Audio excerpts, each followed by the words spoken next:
You're live. Everybody ready? All right.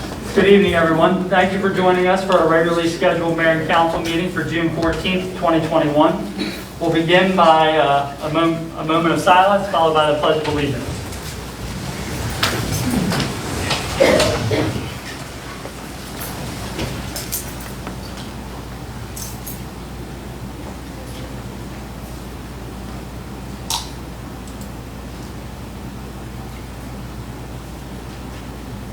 Thank you. I pledge allegiance to the flag of the United States of America and to the republic for which it stands, one nation, under God, indivisible, with liberty and justice for all. All right, before we go to agenda item number 1, the town administrator will start us off with some housekeeping rules. It is nice to see everybody back again in person. So go ahead. What I want to share, in the back of the room to my left, to your right, there are paper packets available, hand sanitizer, rubber gloves, pens. Out in the hallway, there are 2 restrooms for your use. If you need to leave during the meeting, go down the steps. There is a panic bar on the door. Just push it, and you can walk out. And then what you will see on the screen at the bottom right is a QR code. So anyone that wants a digital copy of the packet, it's available that way as well. Thank you. All right, so up first, agenda item number 1 is the approval of the executive session minutes for May 24th, 2021. Motion to approve. I have a motion by Councilmember Orris. I have a second by Councilmember Nichols. All in favor say aye. Aye. All opposed? All right, the motion to pass the executive session minutes passed unanimously with all council members present. Agenda item number 1B is the statement of closure.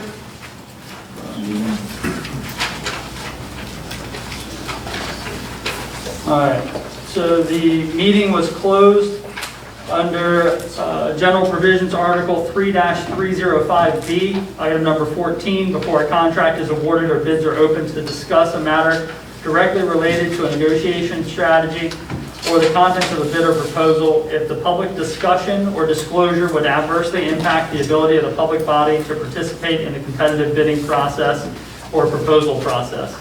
The motion was made by Councilmember Orris. The second was made by Councilmember Nur. All council members were present and voted unanimously to go into closed session. The topic of the closed session was to discuss the Berlin Fire Company and EMS FY22 draft contract. I think that's it. All right, agenda item number 1C is the approval of our regular session minutes from May 24th, 2021. Motion to approve the minutes. I have a motion by Councilmember Nur. Second. I have a second by Councilmember Orris. All in favor say aye. Aye. All opposed? And the regular session minutes from May 24th, 2021 passed unanimously. Agenda item number 2 is a review of the mayor's veto from the FY22 budget amendments made by the council.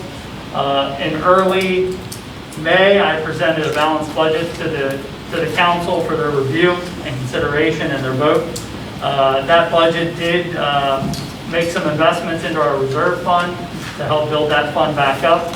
It also had some money available in contingency in case our revenue projections came in under what we thought, even though there were some conservative estimates. There was also an increase in healthcare costs for our employees, and within that proposed budget, I recommended that the town cover that increase because in FY21, there was an increase in our healthcare premiums that were passed along to our employees, and in FY22, I didn't want to do that again. So the amendments included removing the community center feasibility study and planning, the removal of the strategic plan, the removal of 2 laptops from the mayor's office, removal of a GIS location device called a Trimble device, salary increases at 1.5% for all employees, the reintroduction of vehicle allowances for employees, cell phone reimbursements increased from $36.17 per month to $50 per month for every employee. Tree trimming was reduced for our electric utility by $5,000. There was a replacement truck for public works that was added. And I think that is a summary of the veto. So on this agenda, I wanted to given the nature of everything in the public discussion that we've had, the opportunity for anybody from the public that would like to address the mayor and council. I know that we've all received emails, we've all received phone calls, people have talked to us. But just to give anybody that would like to speak the opportunity to do so here in open session. So in any particular order, if anybody wants to speak, please approach, give us your address and your full name for the record. And make sure that you sign in the back if you haven't done so already, just so that the meeting minutes can reflect accurately whoever spoke. All right, yes, please come forward. We know each other, but name and property address.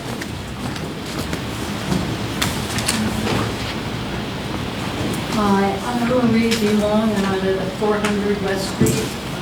I'd like to say that I am backing our mayor in his veto of this plan that you all came up with. I think that his explanation to you all was very informative, and informative for me as a resident and taxpayer. The only thing I don't really particularly care about is the community center, one way or the other. The rest of it, I totally agree with the mayor. The strategic plan, you obviously need one because you have no money to do anything. So you need to make a plan for that. The laptop, I thought was interesting that the mayor's laptop was sold. Was that scrubbed before it was sold of Berlin's information? Yes, it was. Okay. It was a Windows 8 unit, just to give you an idea. Yeah, I'm sure, but I mean, to me, if you're going to insist on him using his assistant's computer, then you shouldn't have sold it. Simple. And his assistant having one. Why were those two out of all the people? It just looks kind of vindictive to me. Marie, let me say something about the laptops. I want everybody to understand that this whole thing is not about laptops. This is about providing access for the mayor, so he could log into the server and gain access to the Tyler accounting software. A link was provided to the mayor. He can do that. And he had even told me personally that he has 2 laptops. He would prefer not to have a 3rd laptop. If he has access, then he's fine with that. I thought that he was told he couldn't use them according to this. So to clarify everything, on April 29th, I was told that I could not access the financial system using a personal device. I did not learn that I could do that until May 27th, which was 3 days after the council voted to amend the budget. With that being said, I have, as of late last week, been able to gain access to the financial software using the remote link to be able to do so. It is, if anybody's ever used a VPN before, it does create its own complications. The text doesn't format properly and stuff. If the council can't bring themselves to provide a laptop, it is something that I would still be able to do my duties as mayor. Would it be effective? I mean, it's going to be more of a headache, but it is doable. But I did not learn about that until after the budget was adopted. And I would say this, if the mayor truly needed a laptop, this council would provide it. I do truly need a laptop, so I would like it if you would fund that. There you go. I mean, to me, it just seemed weird when I read that that was the only one that was deprived of his department. It doesn't sound right.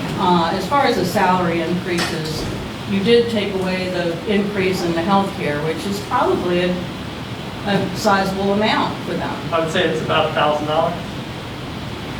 So that's a raise right there, Fair assessment, you yes. know. It's not a raise because it's off the amount that we already were there. And you've got to realize with our healthcare, I mean, in fairness, to take smoke and mirrors away, The reality on something is the premium that the town, the employer, is paying for that health care did not go up, nor did the cost to the employee.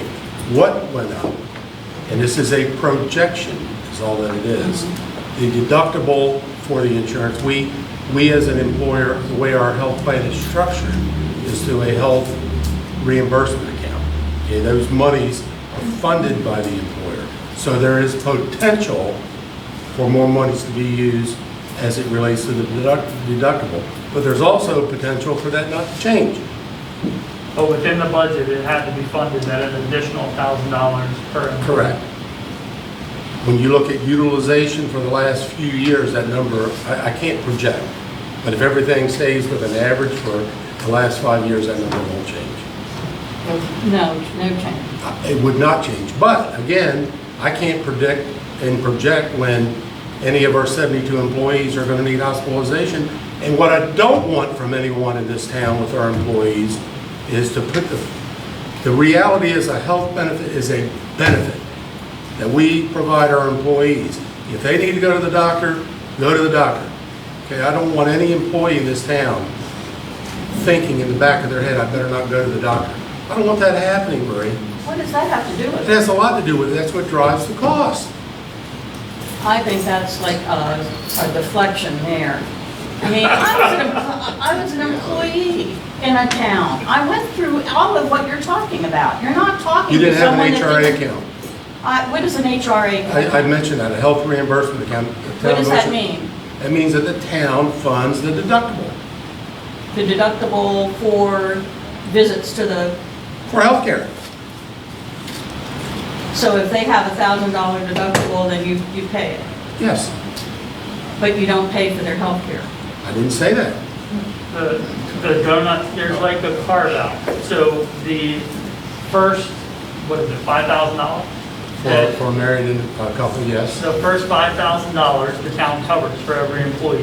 It helps keep our health insurance premiums low, and we do that through something called an HRA. And that cost, that the out-of-pocket portion, Then there's $1,000 Went out up. of pocket Yeah. from the employee. but that portion, so that we don't muddy the water too much, when we're talking about what went up, it's that carve out went up $1,000 for everybody. So what we had to do when we're talking dollars and cents with the budget is fund for every employee an additional $1,000 within that healthcare cost, rather than passing that cost along to the employee, which anybody that would have used their health insurance would have felt. But you're still paying the monthly cost for the, Correct. And There's that still never the went up. employer- It actually went down. The employer portion we're still paying, and the employee portion, the employee still paying the pays. deductibles. Correct. Those have remained unchanged. I don't think we ever had our deductibles paid for, but whatever. Well, I will say, I mean, the benefits package that we get every year is analyzed by a third party, the person that, or the group that helps us shop for health insurance, and we remain in the top tier when we're looking at that for our employees. So that's something that I think is very important and worth saying. Exactly. I mean, I'm not against the employees getting health care at all. That has nothing to do with it. And your comment made it sound like that's what I was saying. I don't And I want that resent it. perception out there with employees. is Do what I'm what? saying. I don't want that perception out there to. I don't employees. think that anybody would have gotten it until you mentioned it. I understand. The GIS locator, I would think we need that. With the sewer and water pipes that we have, and I don't know if, who knows where they are. Do you have, I know when I worked, there was only one man that knew where all of the pipes were in the city of Ocean City. And the GIS, I would have to wonder if they really know. Suppose there was a I mean, better way of achieving that. How? Or purchasing it through grant funding, as opposed to the residents bearing that cost. Where are you getting the grants We from? have grant money coming in. We got about $4 million on the way. I think it's Are you gonna help. talking about the ARP That's, money? that's the COVID expenses you're supposed to be paying back. But That's they're not using it for infrastructure. grant money that's free. Yes, it is. It is. It's free. Those funds are. Well, I know, but didn't you spend anything for COVID? We have- Those are, to clarify, the money that we have received from Worcester County that was the pass-through for the CARES funding, that was a reimbursement amount. The money that I believe the council is referencing is the American Rescue Plan money, which we're going to get, we're being told we're going to get. We don't have anything in the Right. bank, and it's a little north of $4 million. That's something that I've been on Zoom meetings with Van Hollen's people. If you want that money, you better start telling him and Cardin what you want, because that is not written in stone, none of it. We should be getting the $4 million. How it will be broken out, I don't know. But what everybody's also advising is that we should not be planning our budgets based off of what we think we're going to receive. Right. This budget was not crafted with that in mind. And as far as $4 million, you have a lot of stuff to do with that $4 million if you think it's free. It's not just the GIS thing, and that's, We absolutely do, but what I'm suggesting is there are different ways of achieving the same goal. Zach has his way, and I'm saying we can look at other options. We haven't even begun to discuss these things as a council. And- well, I don't understand that either. But that's a true statement, and I'm saying we need to, we can find alternative ways to get everything we need. When did you plan on doing this discussion? Well, it hasn't happened through this entire budget process. That's why it was necessary for this veto. So we can change things, so then we can find different sources. Were you of money. supposed to have meetings on your own We don't to have have that? That's what I'm confused about We're too. not allowed to So- do that legally. We're not allowed to have Well, meetings then- on our phones. What kind of discussion did you want? So we have work sessions.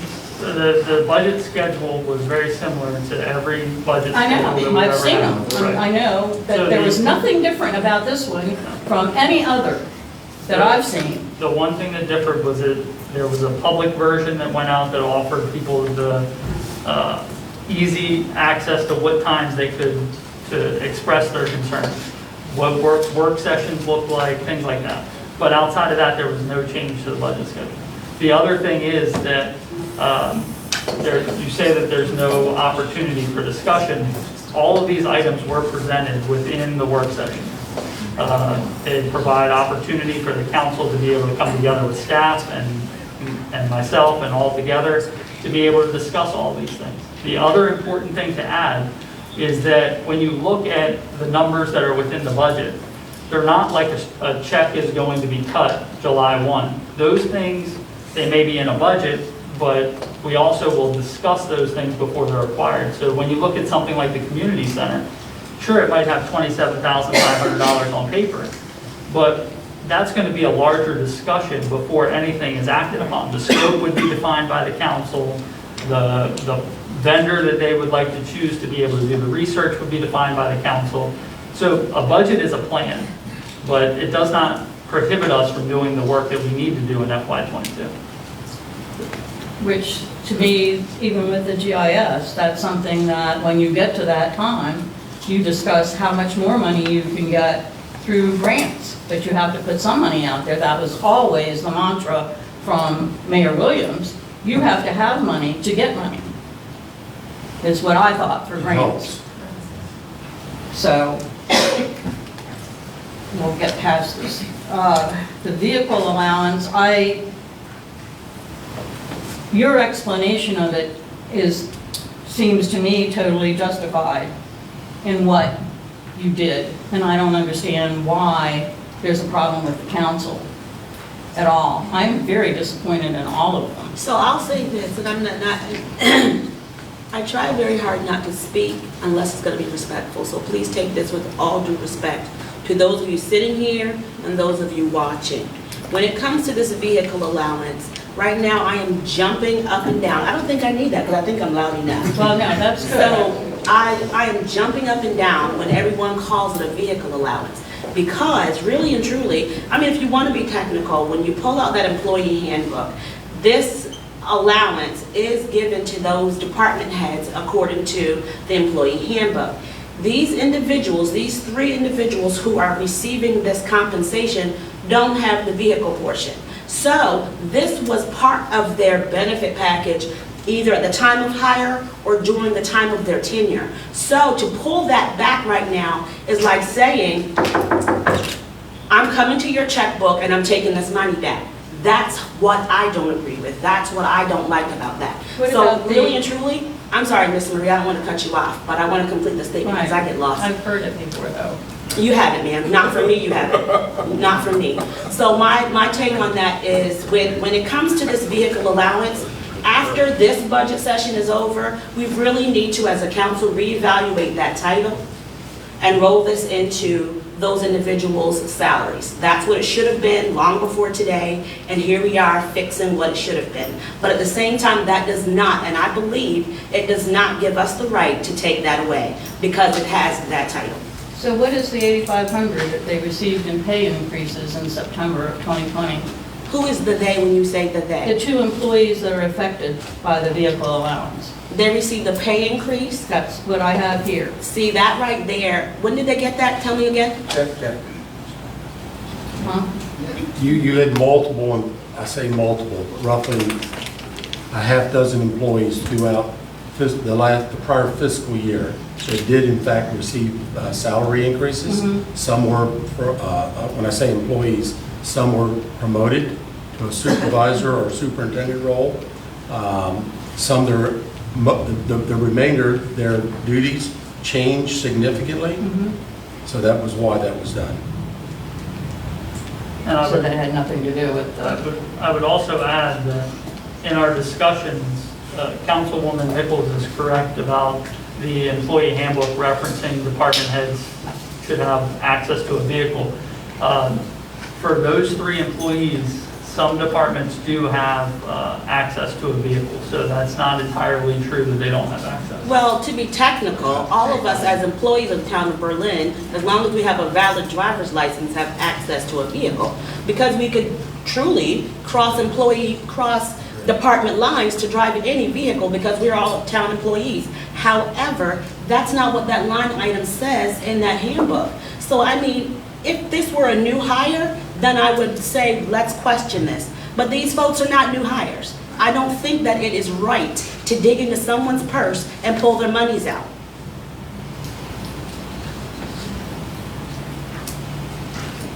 Well, I just hope that you care that much about the taxpayer. I as you truly do the because I, employee. ma'am, am a taxpayer, as is my Yes, husband, well, my some- daughter, my grandparents. The cell phone reimbursements, I think that was totally fine, $36 a month for most of what you were talking about. I don't understand why you had to go up. And it just seems to me it's nitpicking. We didn't Going go up. over- We didn't go up, we came We down. maintained what they had, and they've Well, already been receiving. This was the whole idea of going over things and seeing what you could cut. And I'm You're not I'm- doing that. I'm suggesting. Where did you do that? It is- Marie, you talked about this budget process being the same as years past. This budget process may have appeared to be the same as years past, but those discussions you are referring to, the council did not have those with the mayor. We were presented a budget, and there was no negotiation, there was no discussion. We were presented a budget that said to us, this is what I want, and this is what it's gonna be. Even coming down to vetoing our recommendation. There was no discussion in When this did you budget. get the budget prior to the meeting? Like days before. Good Friday. Right. Yeah. Days before what? Explain that to me. Days before Because- the meeting happened. No, because if you go back and look in years past, I think this is where it's a misconception. Because if you go back and look in years past, hold on 1 second. The misconception is the prior mayor was receptive to the suggestions of the council and interaction with his staff. The current mayor is not that receptive. I talked to the current mayor by way of telephone for a half hour. And I felt encouraged after that conversation. I really felt encouraged that we were gonna be on the right track. But I come to the meeting and find nothing had changed. No recommendation that the council has made has even been considered. And I think that's appalling.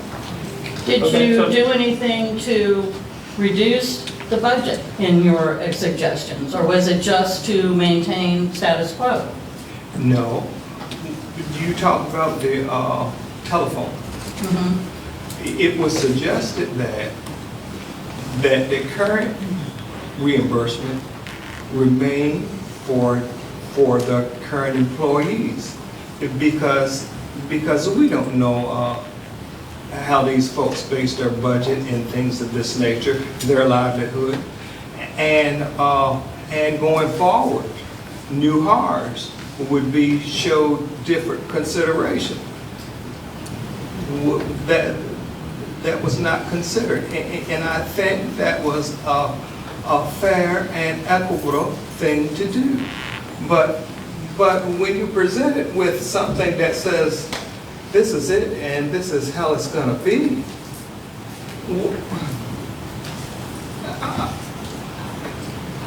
I don't know. To me, anything that you've presented has not brought the budget down, though. It is, and where I'm coming from, I do believe the budget that the mayor has presented will ultimately impact services to our citizens, the quality of services to our citizens. It better not. See? Those people. See?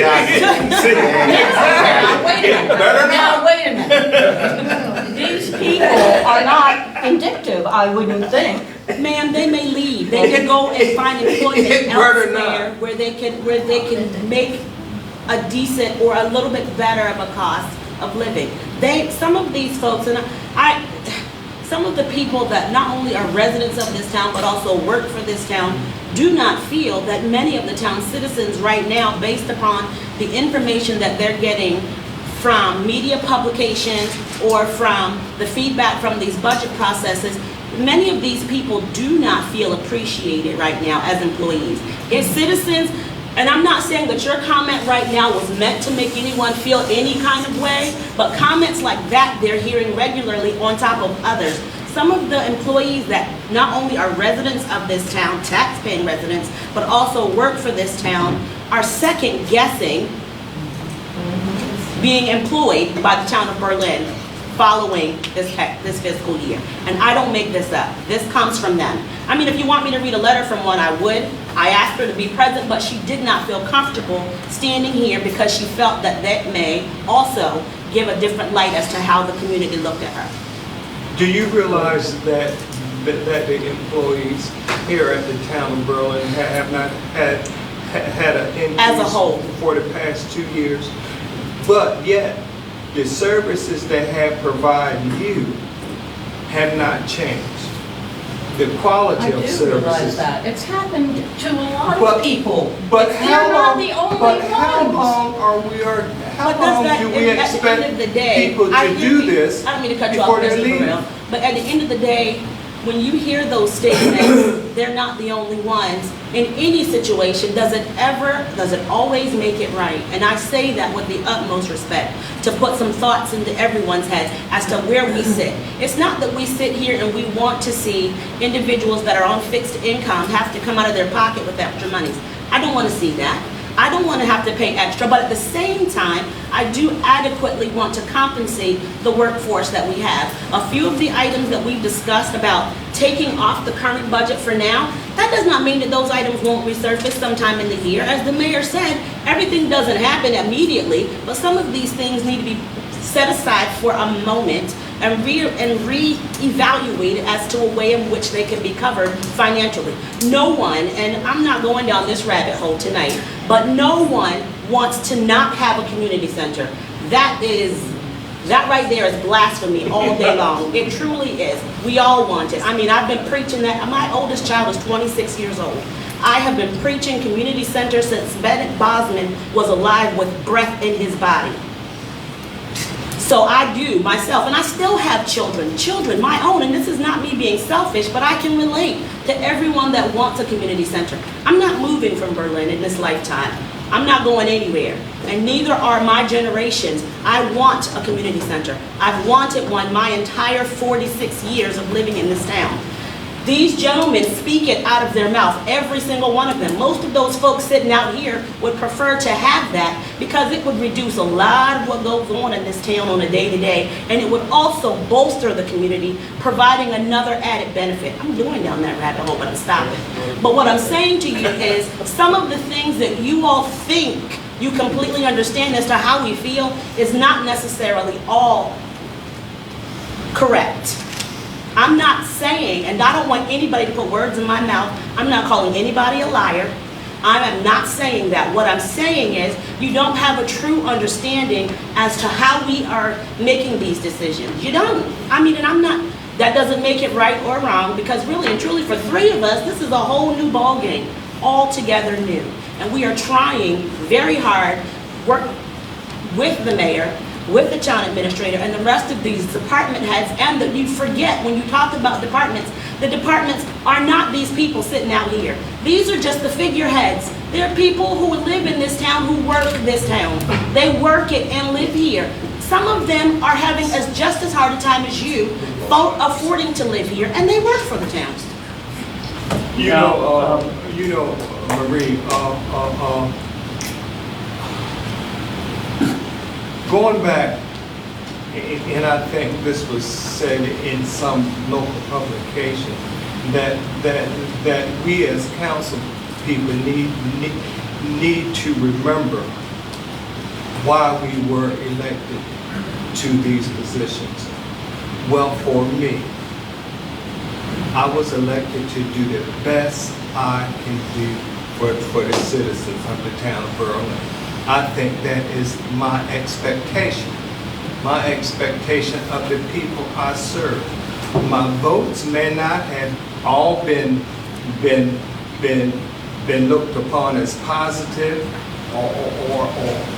or in the right vein, but when I cast a vote, my motivation is what I feel, what I understand is best for the citizens of the town of Berlin, and I will continue to do that as long as I am allowed. Now, I do want to circle back to a couple statements that were made. First, about when the council received the information. I think it's important to note that this council has been very well informed and has had access to much more financial information than many councils before. Go back and look at our setting of the tax rate. Before, you would never get a draft copy of a budget before you set the tax rate. Even then, there was no reduction in services to the employee or to the citizens of Berlin. The only thing that we are rolling back in FY22, which I don't think any of us really object on, is the single stream recycling that was costing $50,000. That is the only service that is being rolled back. The other thing is, and I think Councilmember Burrell, you mentioned this, that you don't have access or don't get a chance to talk. And the thing is that following one of those comments after the tax rate, I started to establish monthly meetings with all the council members. I have reached out to you on numerous occasions. My admin continues to reach out every month, and you do not come, and you don't even set up a time. I refuse to talk to you with those one-on-ones after our last encounter. And it's really simple.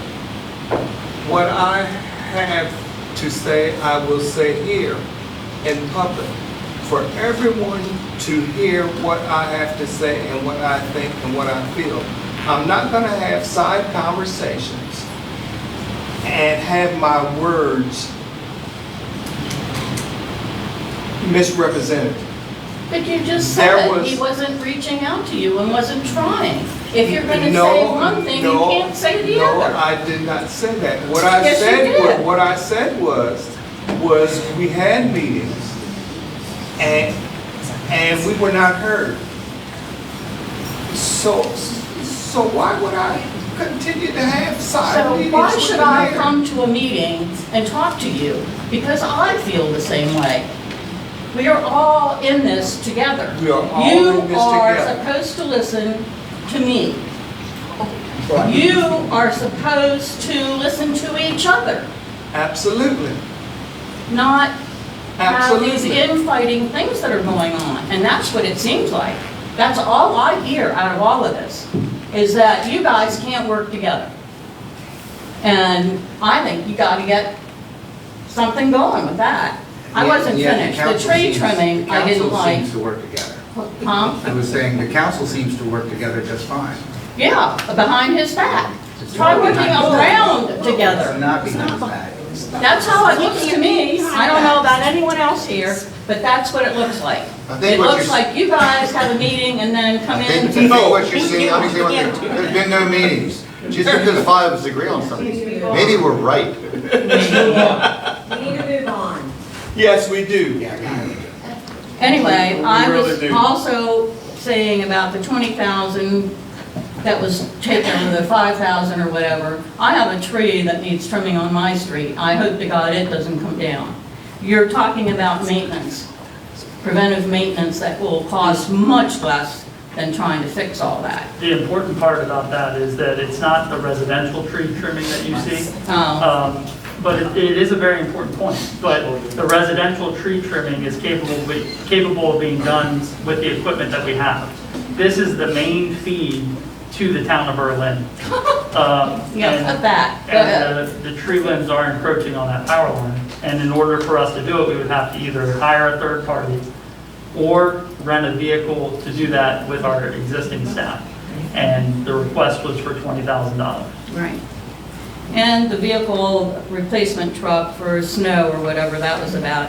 The amount of snow we have, I think that wasn't anything It's to not worry just about. a truck for snowplow. It's a 1989 pickup. And to clarify the public 1989. works situation, we are transferring a Kubota, this FY22, like an ATV style piece of equipment, to public works. We also have, which I have told the council this as Mayor, I'm not well. aware of that. It's in the budget, That is for water resources. but that is coming to public works. The replacement is coming to public works. The new one, I didn't, No, not the new one, the one that is getting replaced. I don't look, that's on your old decision. I That had is no say exactly, in that. that is exactly what we discussed in our meeting, and I have the notes. The next thing is that the F-150s, there are two F-150s that were requested in enterprise funds this fiscal year. We weren't able to fund those.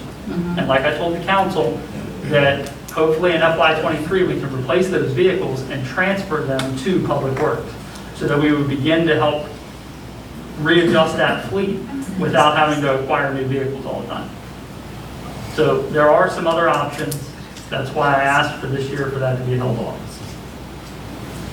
Well, two things. This is only one budget, and I don't see why it's so hard to just everybody work together and cut what we need for this budget. Maybe not the employees, one way or the other. But the rest of the stuff doesn't really matter.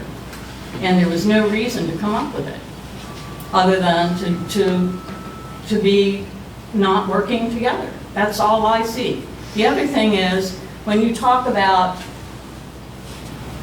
people not listening, I went with Jeff Fleetwood and another neighbor about the bulk pickup. He invited us to hear our concerns.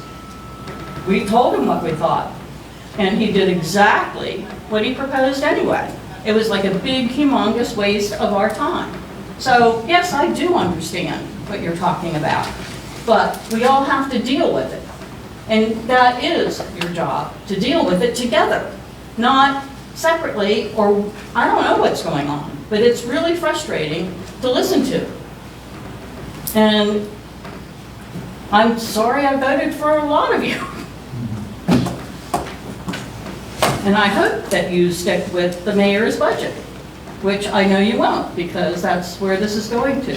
And that's why it's kind of pointless to get up and express our opinions, because unless they're in line with yours, then it's not worth anything.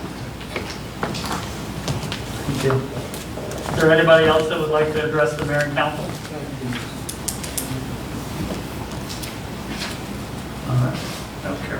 Please come forward, and we know each other, but state your name and property address, and then go ahead and speak.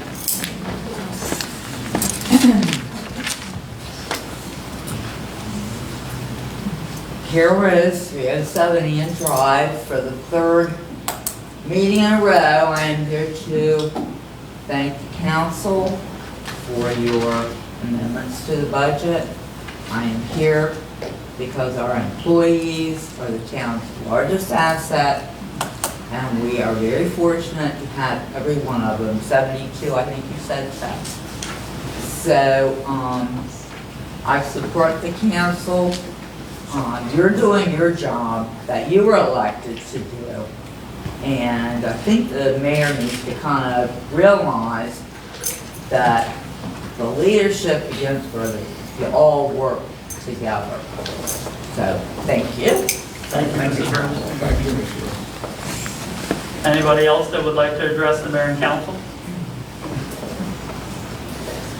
Yes, please come forward, state your name and property address, and then you may speak. Okay. I iterate what Ms. Ritz, hi, Sarah Hanberry, Washington, 100 Washington.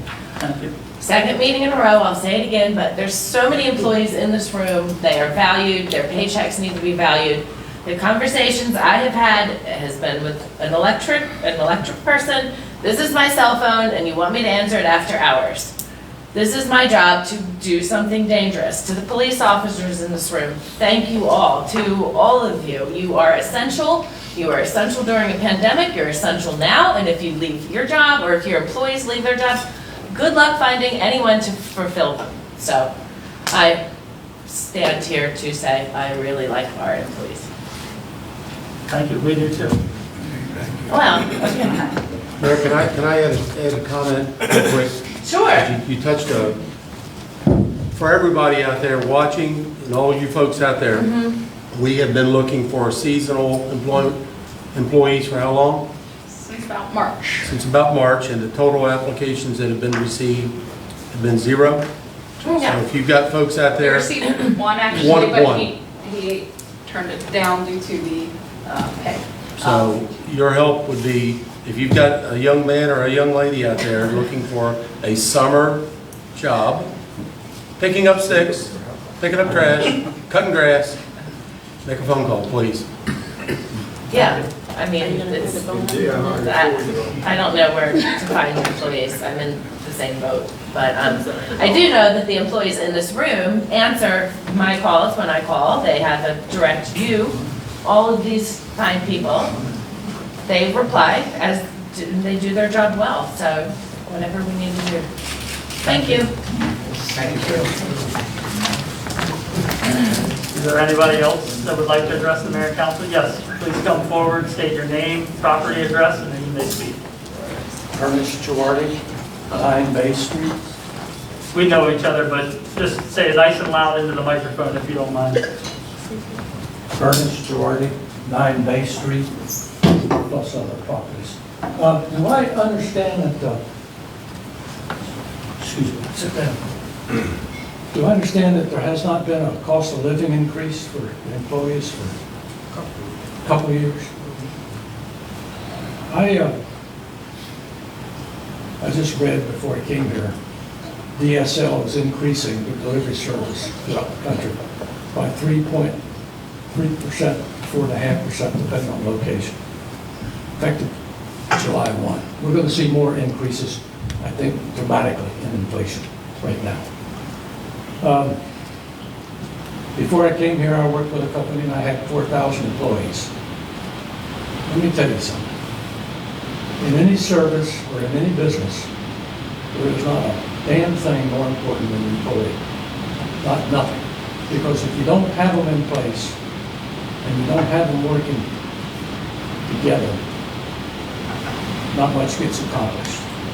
And I implore you to really focus on the fact that to go 3 years without a cost of living increase is a horrible position to put our employees in, okay? And that's all I have to say, okay? I've dealt with a lot of employees, and it's terribly, terribly important. There's nothing more important. And we have, because nothing will work without it. Okay, you just get up and not have people down in the electric shop or in the water source. And just, I'm telling you, it's very important. Okay. Thank you for sharing that.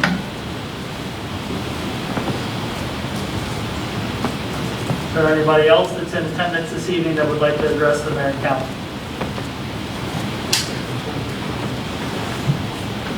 If not, Mayor, I'd like to make a motion that we override the veto. Okay, I have a motion by Councilmember Nerd to override the mayor's FY22 veto, and a second by Councilmember Burrell. All in favor, say aye. Aye. All opposed? And the motion passes unanimously. Thank you. The agenda item number 3 was on in the event that that did not occur, so we can scratch agenda item number 3 if everybody's okay with that. Number 4 is a proclamation 2021-33 proclaiming June 21st through June 27th, 2021 as National Pollinator Week. It's a blank copy up there for you. Yeah, I think I lost that in my paper shuffle. Hold on one moment.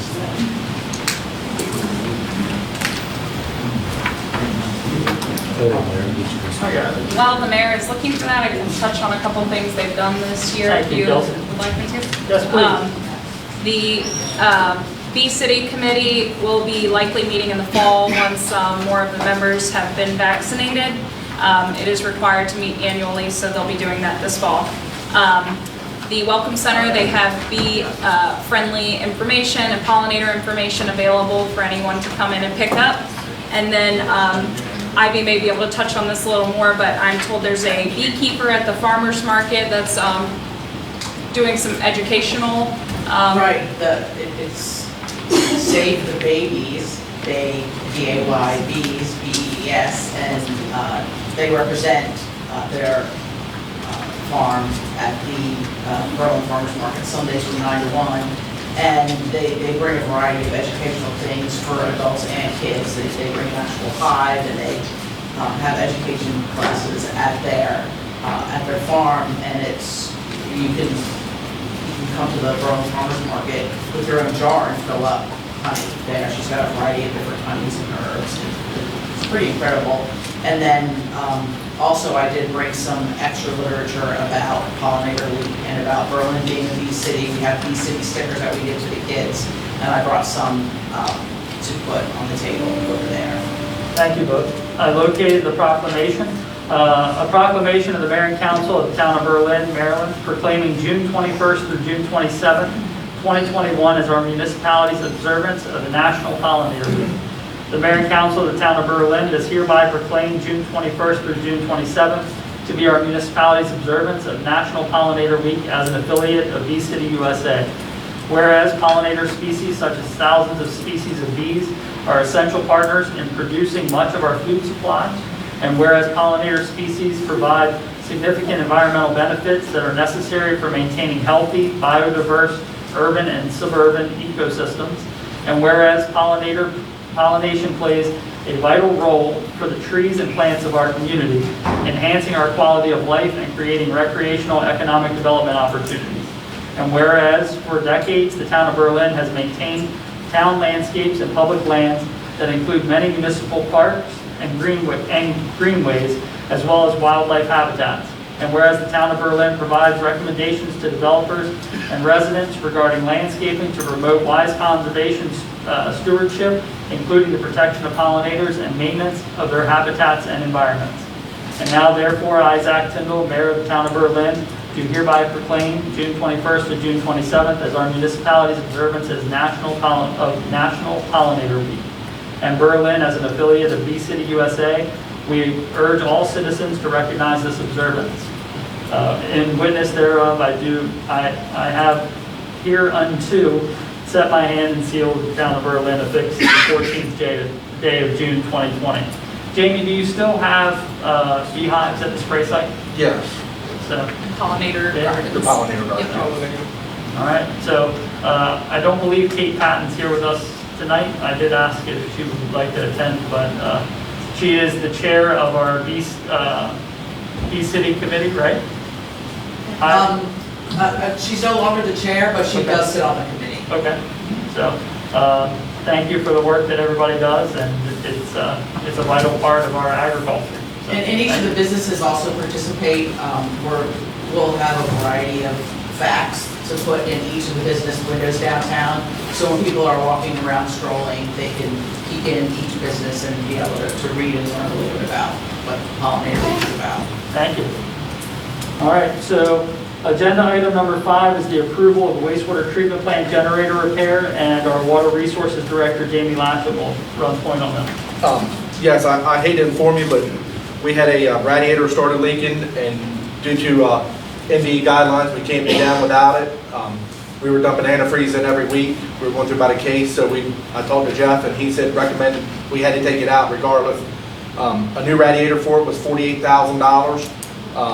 We were able to recore it, so it brought it down to $21,603, but in the meantime, we had to have a standby generator just because ND requires it.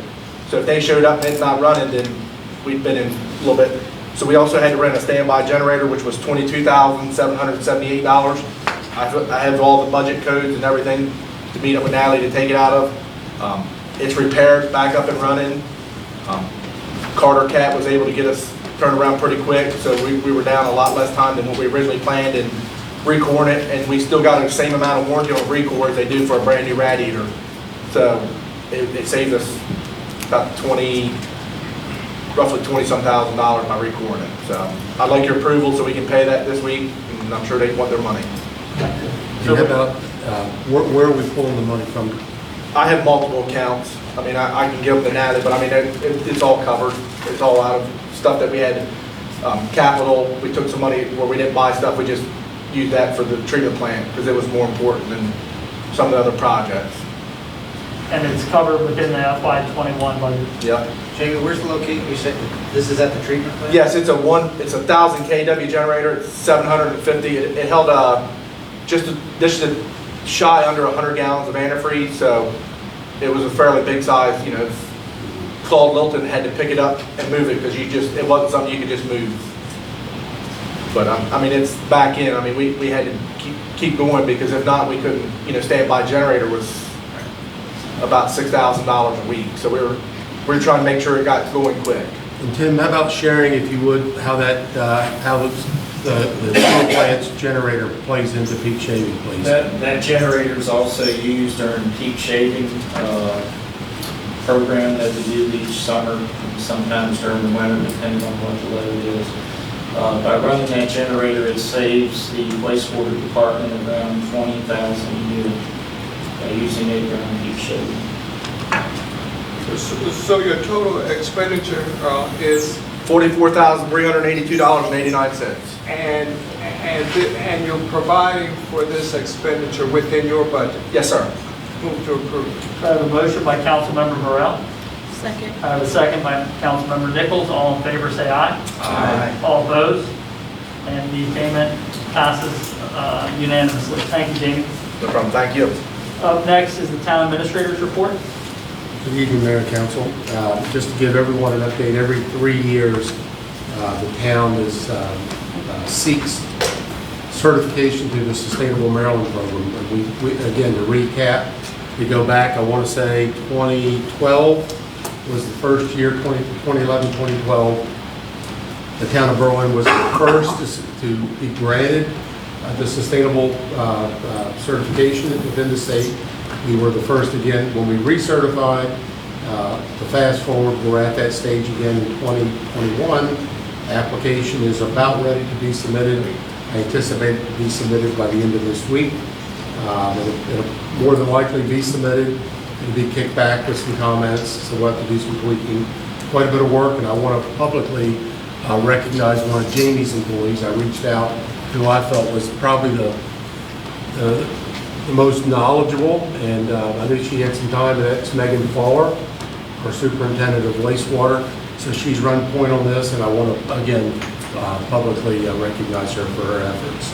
This should be the 20th year, I believe, for that I think it is the 20th. designation. Okay. For folks in here, next week, Maryland Delaware Railroad is scheduled to be in town for vegetation control for the ditches that actually belong to Maryland Delaware Railroad. So the biggie in town, hands down, is West Street, and it's also the ditch behind the old Southern States. Those are the two biggies that the railroad gets involved with. So you'll see Maryland Delaware Railroad folks up and down the tracks next week. I'll let Tim, when we get to the departmental reports, go into great detail on it, but the solar project that's being completed at Schoolfield is well underway. And we're anticipating, I'll get Tim to get into that with his departmental report, but for that to be completed, weather permitting, within the next week to 10 days or so.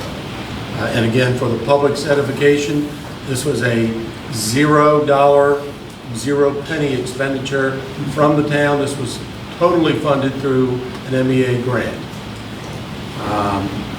And then the last business that I have for the mayor and council, I need a motion from the mayor and council, and this is in regards to the ARP monies. And what I need to share, what I will share, Natalie and I have done everything that we can do at this point to make the application through the appropriate sources.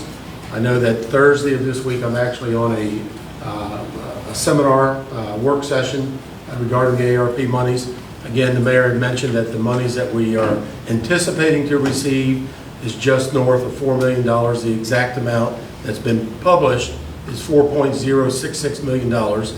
And I just want to share the broad, if you will, for everyone. What can that money be used for? We've not even had these discussions. I want everyone to know what it can be used for. And the eligible uses are responding to public health emergency, revenue loss, premium pay, water, sewer, and broadband infrastructure.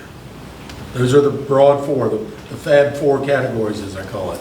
So that's said and done with what we've done as far as submitting the appropriate data to the sources.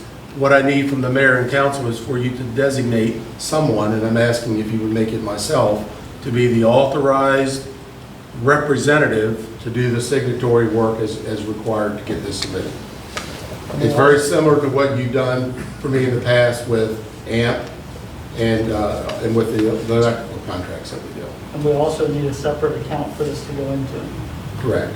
So we're going to need two separate motions. Motion to approve Jeff as the authorized representative. I have a motion by Councilmember Nur to approve Jeff as authorized agent for accepting the ARP funding. I need a second by Councilmember Burrell.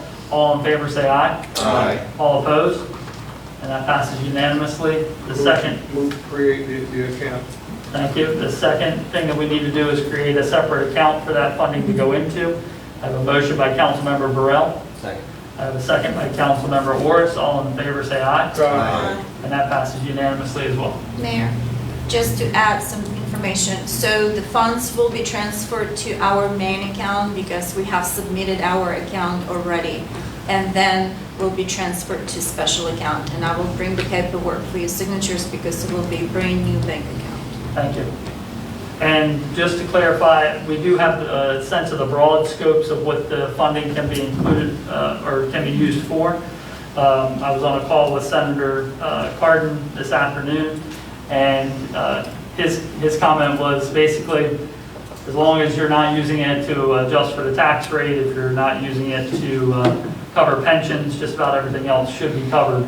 But the Department of Treasury should be issuing a more broad or narrow focused definition of what those funds can be used for in mid-July. So we do have a little bit of time before that money is going to be spent. Thank you. And Mayor, that concludes my report. Thank you. Up next are departmental reports, and We can work around the room. Ivy, I know you're not usually first, but in this instance you are. All right. So, economic and community development. Thank you, Mayor. Good evening, Mayor and Council. It's good to see everybody tonight. First, because I don't want to forget this, I would like to thank Mr. Jimmy Charles for helping early, super early Sunday mornings at the Berlin Farmers Market. He doesn't live very close. He gets up, he drives, he helps set up the barricades, because now with Main Street being closed, we definitely need that extra help. So thank you, Jimmy, for getting up and making sure that that's done. Really, everyone at the farmers market and the entire community appreciates that. It makes it a super safe environment. So thank you, Jimmy. I also wanted to mention that this Saturday is Juneteenth, and we're going to have some information about Juneteenth on the table, and reached out to our Black-owned businesses in Berlin, and they will each have some of the information about what Juneteenth is, and also a little worksheet to include the kids on what it exactly means. I put a post up on Facebook about it. And also, I'd like to recognize that June is Pride Month, so happy Pride Month, everyone. I'd like to acknowledge that. Did want to mention that the town of Berlin, we received 2 Worcester County Arts Council grants, one for the Berlin Farmers Market to continue with our live music and giving art projects out to kids, and then the other is for a new initiative that we're going to run through the month of December. It's going to be called the Merry Main Street Artisans Market in the parking lot of the Welcome Center. And then I also want to let you know that I will be on vacation Thursday and Friday. And then the following week, I have to take a slight leave of absence. Both my parents are having surgery 2 days apart. So I'll still be working, but I'll be working remotely, helping take care of my parents for about a week. Thank you. We hope everything goes well. Thank you. Any questions from the council for Ivy Wells? All right, up next is Planning and Zoning Director Dave Engelhardt. Good evening, Mayor and We're just going to work right on down the line. Okay.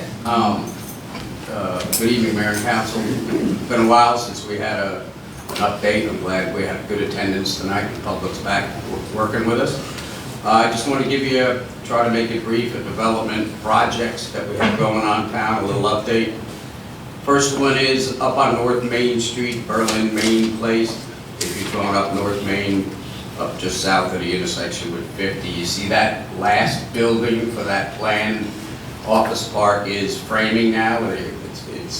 They're sheathing it in, the building will get closed in. So I guess that'll be complete sometime this summer, this fall, if the material prices ever come down.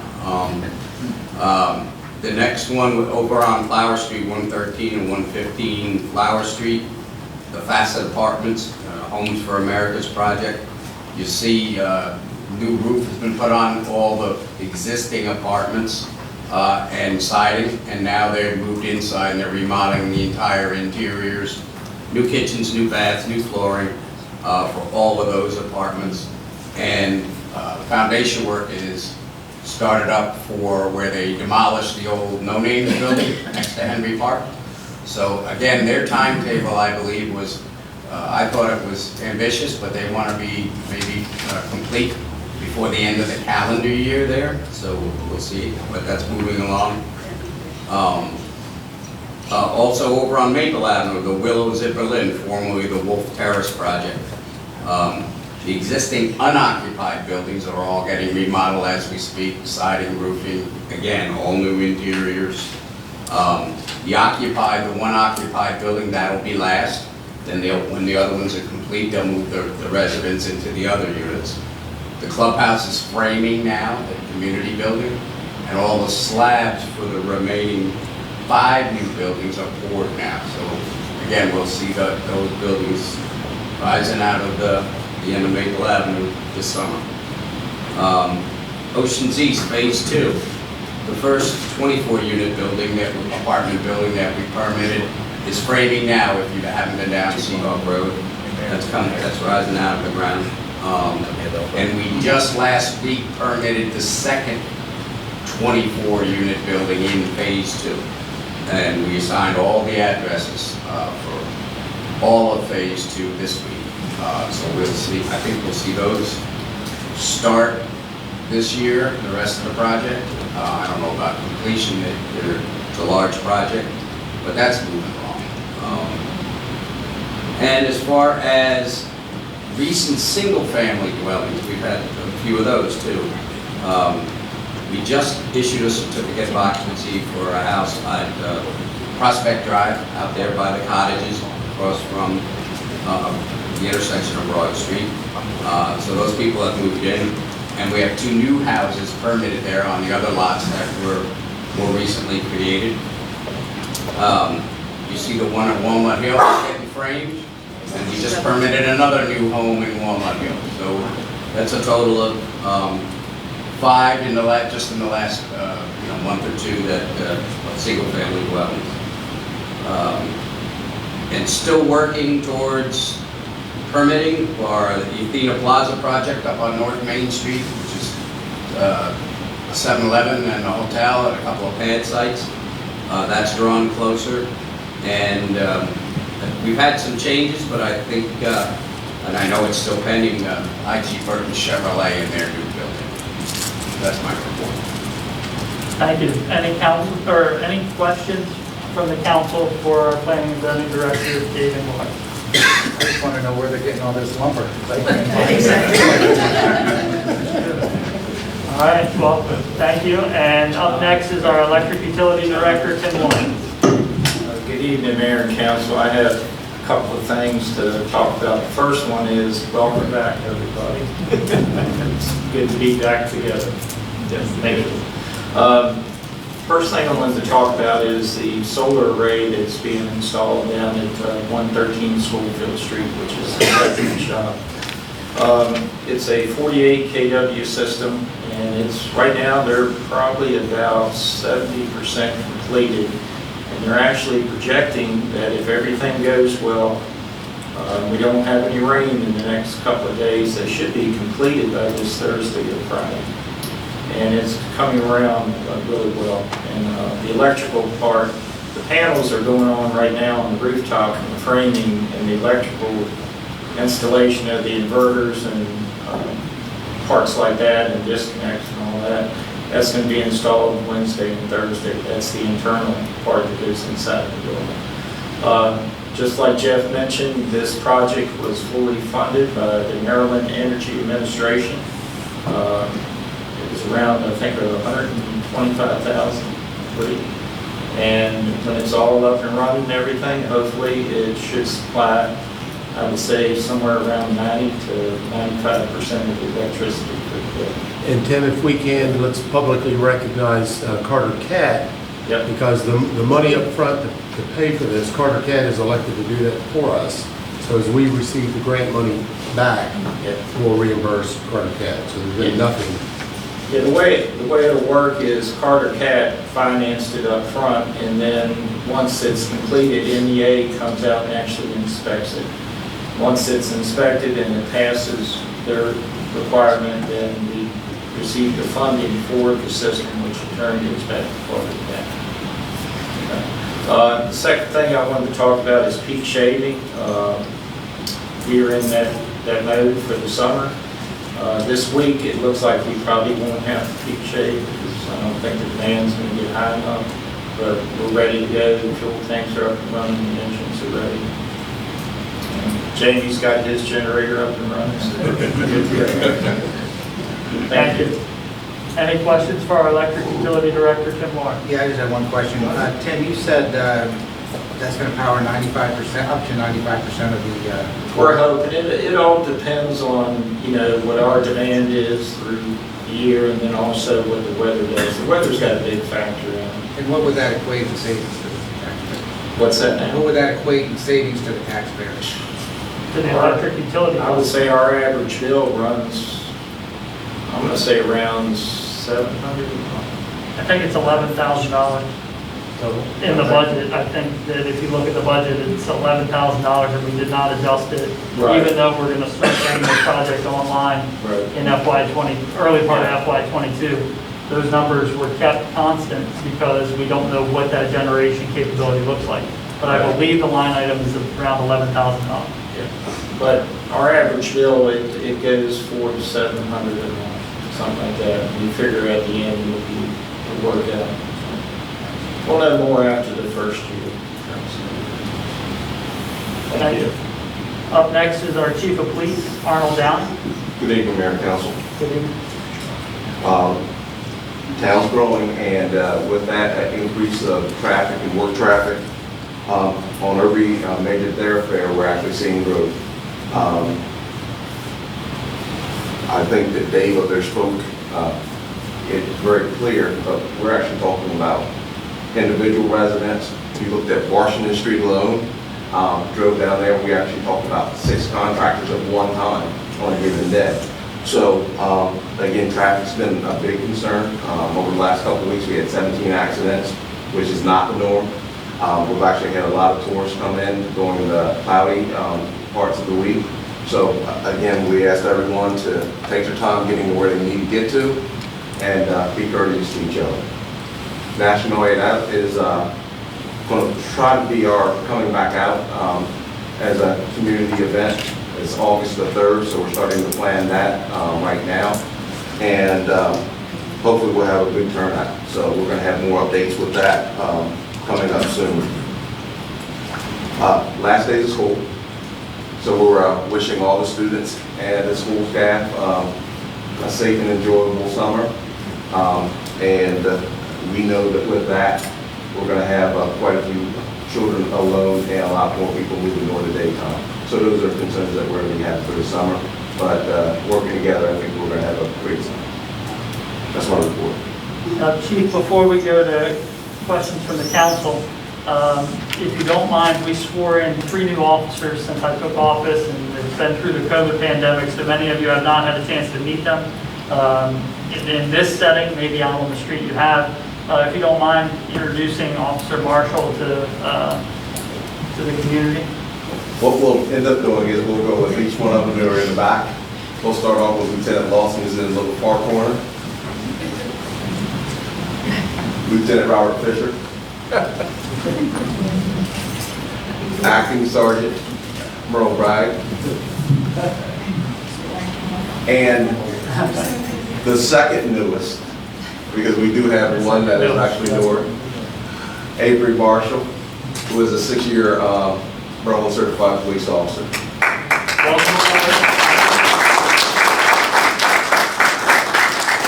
And we're pleased to have him as a part of the department. Great asset. Thank you. I was going to point him out if you didn't. I was going to say welcome. Sorry to bring you from the back corner to the front, but thank you for joining our team, and from what I hear, everything's going great so far. Thank you. Any questions for the Chief of Police from the council? Yeah, I just... And if you didn't know, he shot.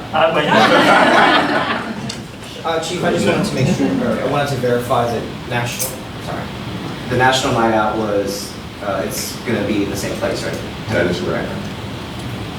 And last night I did, through social media, I did notice some more discussion about some speeding in the town. So I trust that we can continue to work together to fix that as much as we can. We heard something about that, and we'll go ahead and say, you have to go ahead and call those individuals that feel like if I call a tattletale, we feel that's a little bit on the ridiculous side. If your electric's not working, you're not going to call the electric department. If your water's not running, you're not going to go ahead and call the water department. If you have an issue that's related to law enforcement, please call. We definitely can't be all places at all times. Especially on the streets that you're talking about that are dead ends. If they're dead ends, you know where the cars are going. You know where they're coming from. Give me a call, I'll knock on the door. Other officers can go ahead and talk to them, they have, and that actually works. But to go on social media and other think that that's the way you're going to solve an issue, well, it's not. And if they're here the names, we go click in there and say, how many times did you call? And we find out they never called. Like, give us a little bit of help. That's all we're asking for. We know that we're actually having, or where we're having accidents, and I'm not going to call out the streets, but it's definitely not the dead end streets. So We get there when you go ahead and call us, or you tell us a certain car is a certain time, and then we can target it. It's going to be the best use of our resources. We know that Main Street is a place we need to go ahead and have the signboard up, and we can put someone at Buckingham, someone at Firehouse. Those are major thoroughfares. We know that Flower Street there has the dump and the schools, and people come down. We have places we park there. But every individual street is just not realistic. And to say, I didn't see a police officer, how many unmarked cars do we have? And these guys are on down every street. So if you're not looking out of your window at 4:30, you might have missed it. Chief, a lot of them didn't see us until after we pulled them over too. So, Well, of course, I appreciate all of you. I just wanted to bring it back up.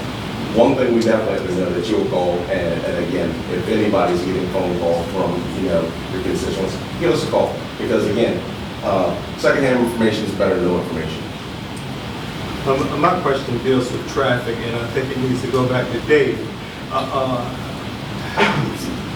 Has there been any progress with the blind spot created by the tree on the corner of Franklin and Branch? Yes. Jimmy and his people trimmed it. Actually, Tim got it for us. So the tree has been trimmed? The town of Berlin took care of it.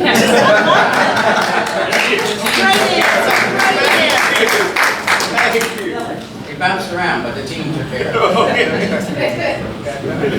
Any more questions for the chief of police? All right, thank you. Yasmin, you want to add anything, or are you good? I'm good. Okay. Natalie Slay, Finance Director. Jimmy said don't talk too much. So fiscal 21 is over, closing. That means we're going to be going over 12 months of performance reviews of financials. And sometimes mid of July, I will present you with the draft of the 12 months, how we're doing. Jeff has mentioned paperwork for the American Rescue Plan will be submitted right after, shortly, and soon we will be, hopefully soon we will be receiving the funds, which will be coming from the state. It passes to the state and then to us. We have scheduled preliminary audit for September, mid-September. I don't have the certain dates yet, but we just have a discussion. We have had conversations and discussion between Economic Development, IIB, and ourselves, Mr. Burrell, about the business license. I don't have a finalized report to present, but all I can say, we have examined neighboring municipalities to review what they have in place. And everybody is very, very different, of course. Some rely on the state to charge for the business license, some rely for in-house, just like we do. But all varies about what type of business, what the square footage of the business. So we kind of discuss it and feel that we do need an adjustment because we have a flat fee for every single business, regardless of the size or the type of business. We will talk in details more unless I would like to add something, and then we will present you with some conclusions, and then we go from there. I would like to recognize customer service. I have my customer service supervisor here present with us. We open fully to the public, to the residents for after the COVID being with restrictions, and I'm very proud that how smoothly and everything goes well downstairs with open doors to the public.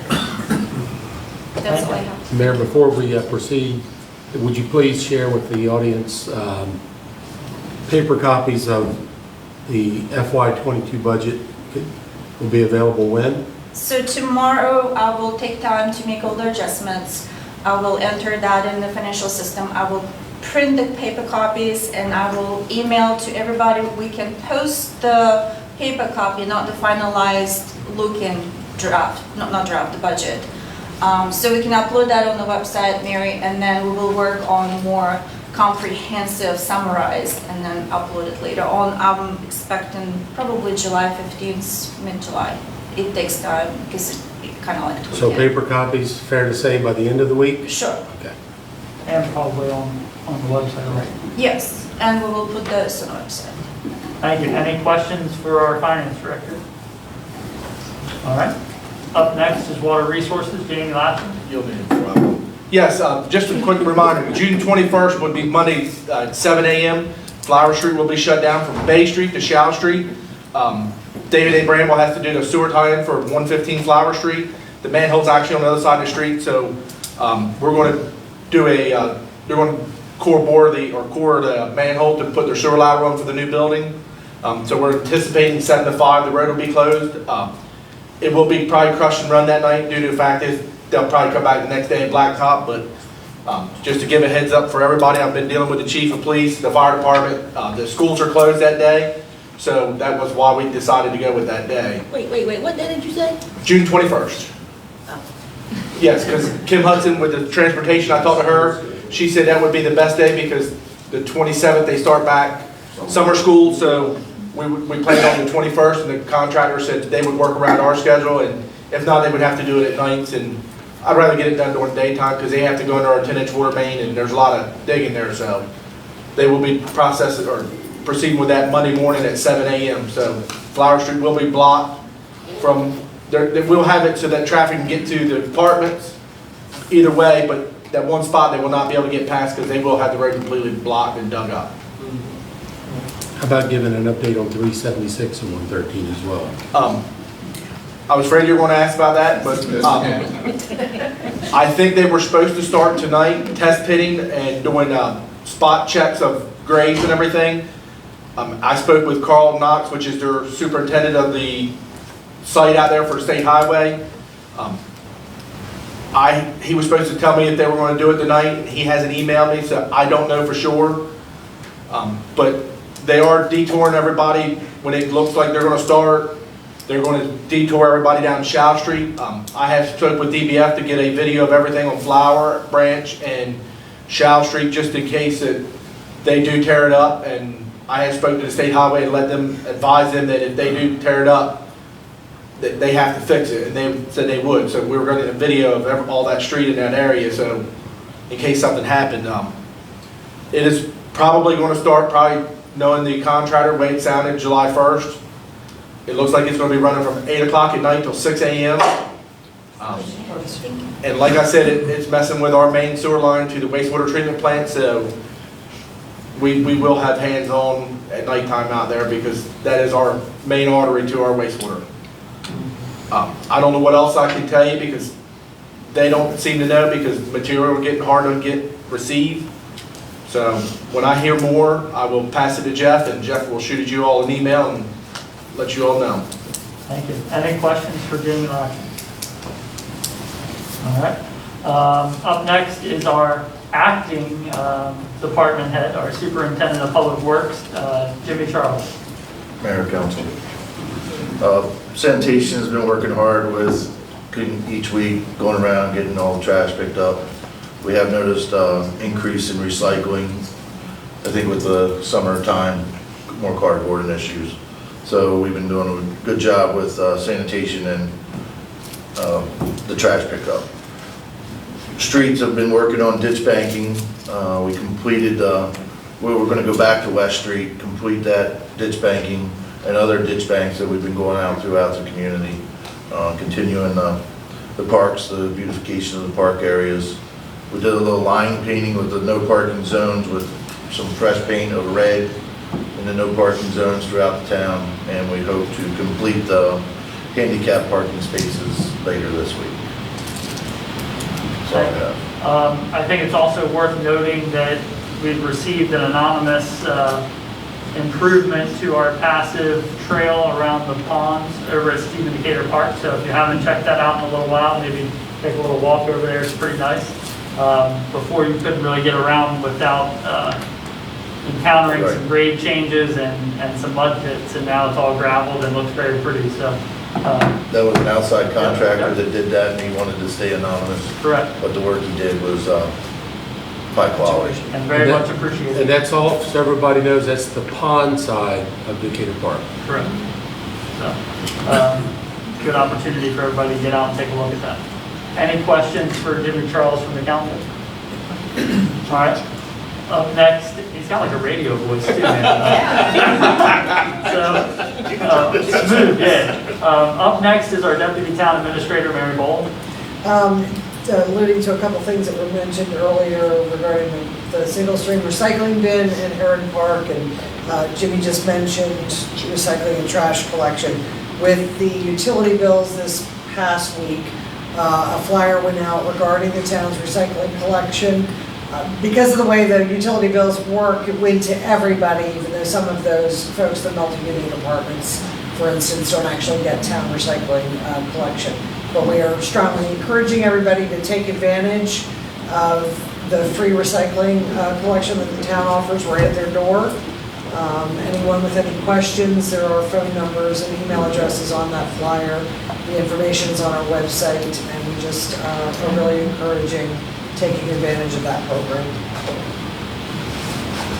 I think one other interesting part is that when you recycle, it reduces our tipping fees, which if you look at the budget, are pretty substantial. That's what we pay to dump trash at the Worcester County landfill. It's also important to note for everybody that's considering taking advantage of our curbside recycling that is actually something that we receive a credit for, and it goes to help offset some of those expenditures within the trash collection and sanitation. So just an important incentive to help make sure everybody's complying with the recycling. Up next is I forgot to ask, any questions from the council? I have a question. Yes. With recycling, getting rid of the single stream, and we're pushing our curbside big again, are there for the homeowners who weren't recycling before? Remember once upon a time we used to have the blue bins that the homeowners could stop by and purchase or pay for or whatever? Do we have those did too? get bins from Worcester County at one point. We'll have to check with them and see if that's still something that we can take advantage of. We looked into doing some for the town, but they are fairly costly. Well, I was just curious, not saying that it should be a free thing, but you know what I'm saying, if it would be like get the blue tote in it for like dollars. Right. Yeah. We can certainly check with Worcester County and see what we can do with that. And just for everybody that's here and watching at home, you can recycle using any sturdy container. It's important to note that all it has to do is be able to hold whatever's in it and make sure that we can dump that in the truck. And not exceed, I think it is 30 gallons. Right. Correct. So, But can you leave it? Because this was one of the things I saw and I didn't know if it was allowed. Can you, with the cardboard and those things, can you just leave them standing without being in something, or do they need to be in something? You know what I'm saying? Does everything need to be in a... Paper and cardboard needs to be bundled, but it can be just slipped into a paper bag or a garbage bag, like a grocery bag or whatever, as long as it's no more than 12 inches. And there'll be a graphic coming out. Yes, on the this. flyer that went out with the utility bills had Right. that graphic that, yeah. and a nice little QR code to route you to the website. It was very nicely done. All right. Harvey did a lot of that graphic work on that. Very nicely done. Up next is our administrative manager, Kelsey Johnson. Good evening. I just want to let you all know that we ran the equipment operator ad for about 3-4 weeks. We received 4 applications, and we will bring all 4 in for interviews this week. So we are interviewing on Tuesday and Friday. It'll be myself, Jimmy, Jamie, and Tim sitting in on those, so we'll get some different perspective and kind of explain to them how we work together. Going to work with Tim on the American Municipal Power Safety Awards. We're going to be applying for those again this year. I will be running the last FY21 payroll on June 21st, so beginning June 22nd, I will start inputting employees' open enrollment, the 1.5%, which I would like to thank you all for on behalf of the employees. We really appreciate that. So, and then just so everyone knows, July 1st, we will have the chairlift inspected. That will be Delaware Elevator and ATIS, so they will be out all day running different tests on that, so it will be closed down that day. So July 1st, that elevator will not be accessible. And if I may interject on that, the state of Maryland stopped doing complimentary inspections. So now, not only do you have to have an inspection, you have to have a maintenance plan. In order to have a maintenance plan, they obviously now have to go through and verify, so it's starting from ground zero. And it's quite costly, especially for a chairlift compared to an elevator. Chairlifts are less common. They're not, they require different tests that your typical elevator would not require. 5-year testing, 1-year testing, and typically elevators do not require all the testing. So it'll be a lengthy process. They'll probably be out here all day on July 1st, so that will not be accessible. Thank you. That's all I have. Any questions for Kelsey? All right. That concludes the departmental reports, and we'll move on to comments from the council. We'll start with Councilmember Barrett. Sure thing, really. I'm really pleased to be able to occupy the council chamber again, totally. And to my relatively new colleagues, welcome to the dive. No more kitty table. No more kitty table. We hope no more kitty table. And I need to comment on my vote to override the mayor's veto, especially that item that addressed the community center. My vote was in no way intended to be in opposition of a community center. The last administration of the town of Berlin came up with an idea. To kill two birds with one stone. The town had been putting money in renovating the old multi-purpose building over on Flower Street. And for me, that building has a lot of sentimental value. That is the first place I danced with my wife. So it's very special to me. The last administration came up with the idea, with the community needing a community center, wanted the idea to utilize that site over on Flower Street for a construction of a center that would serve the entire community. Then and now, I feel that is a very good idea. And if it's not out of the way, I would like to suggest that the mayor develop a committee to discuss and to come up with what a community center might look like here in the town of Berlin.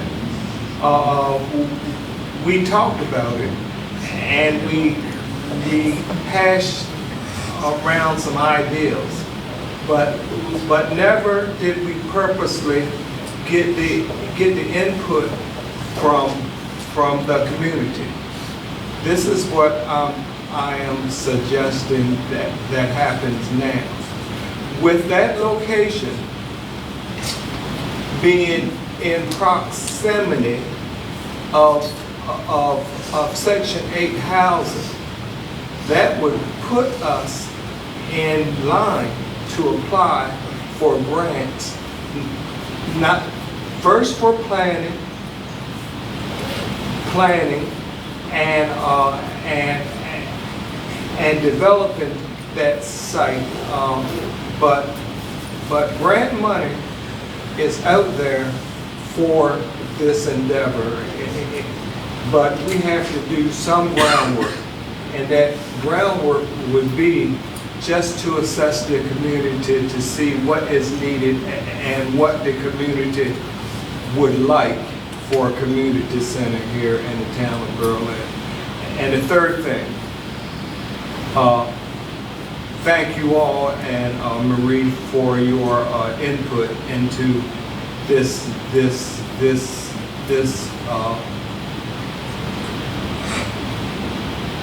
budget.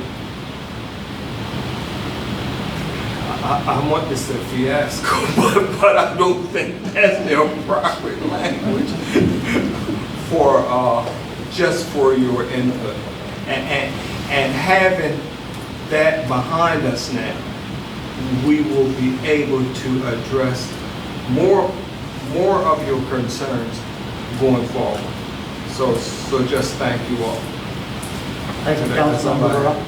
Up next, we'll work our way down and jump over to Councilmember Nur. I was just going to say, take everything Dean just said and put my name on it. The first dance part too.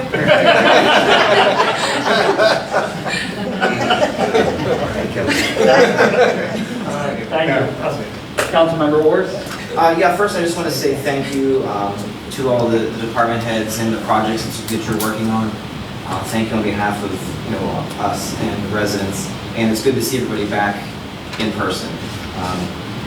So I just wanted to kind of go over some things here. The recent call to action from the mayor of reaching out to us elected officials from the residents yielded for me mixed reaction from both sides of the veto argument from all areas of the town. However, the most commented on item was the community center feasibility study. So we all know that we would like a center, and there are multiple thoughts on what should be included in that facility. Also, in order for possible grants to fund such an endeavor, a feasibility study is an excellent addendum to any application. We live in a great community blessed with talented folks, and the "it can wait until next year" mantra on this long-awaited project, I agree, should no longer be in our vocabulary. So I will be making a motion tonight that the council support the mayor in creating a committee of interested and concerned residents while still reserving our right to approve membership to focus on the short and long-term planning for a community center. This community center development committee, or CCDC, the name can be changed, should also report to the mayor and council every quarter so progress can be monitored and adjusted as needed. Additionally, back in the fall, the town received COVID reimbursement funding in the amount of approximately $171,000. The mayor and council then decided to place this funding in a separate account, awaiting any guidance on possible restrictions. I verified with Jeff that there are no restrictions on this funding. I'd also like to explain for the folks watching and here tonight that this money was a reimbursement for money we as a town had already budgeted and spent. So in essence, this is money not obtained by this body from directly taxing our residents.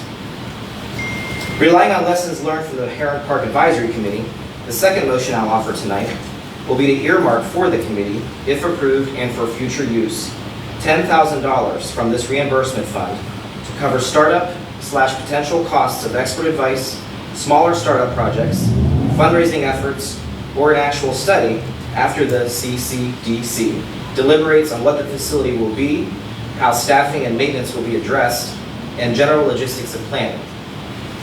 For reference, I believe that this is allowed under our charter, Article 5, General Powers, Section C5-1, Paragraph B, numbers 4, 12, 22, and 44.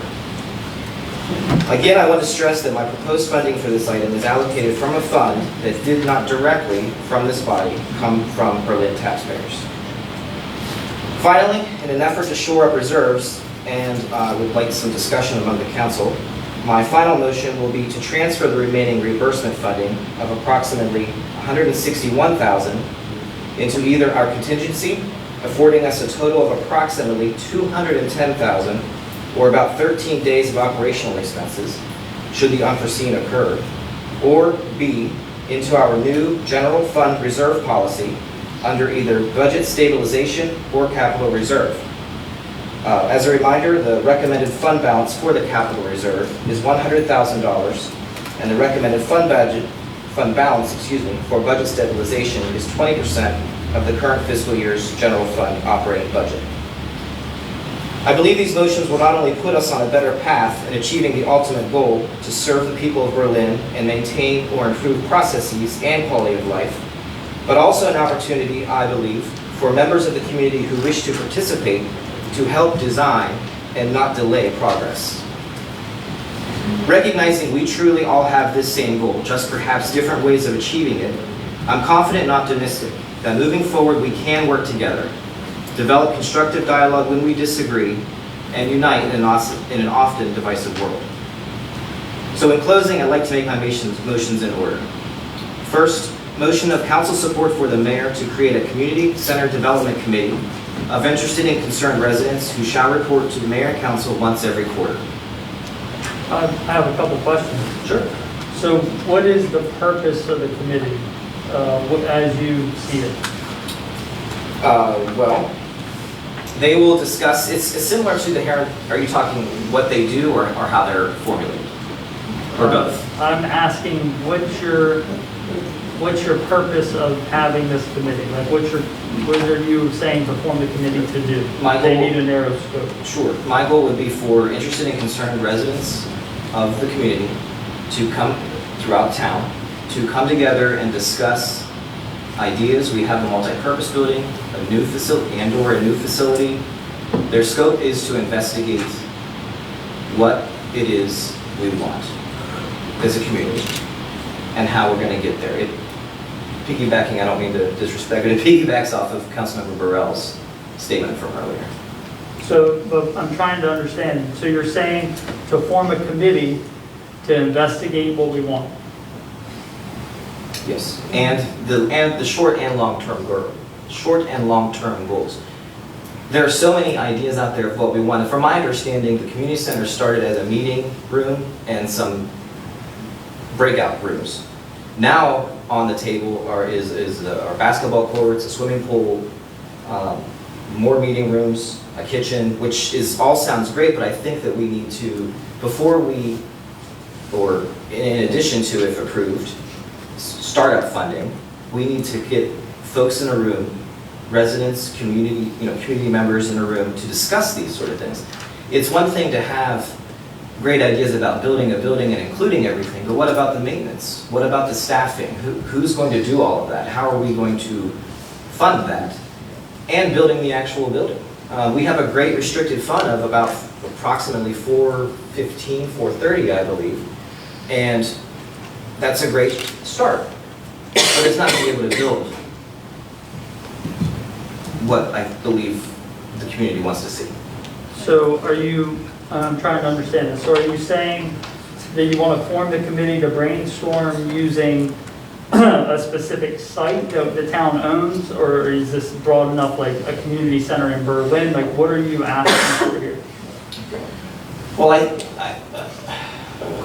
think that would be a good discussion among the council, or among the committee.